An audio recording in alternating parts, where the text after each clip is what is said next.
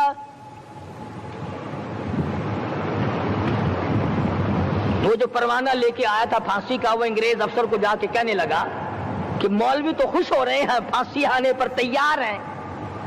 انگریز کہنے لگا، ہم نے مولویوں کو خوش نہیں ہونے دینا، ہم نے پھانسی کینسل کر دی، ہم نے پھانسی کا حکم منسوخ کر دیا۔ مولانا کالے پانی کی کتاب میں لکھتے ہیں، جب مجھے پھانسی کی اطلاع ملی تھی، میں نے رات کو درخت کے پتے چبا کر روزے کی نیت کر لی، اپنے رب کی حضور میں جاؤں تو روزہ دار ہو کر جاؤں۔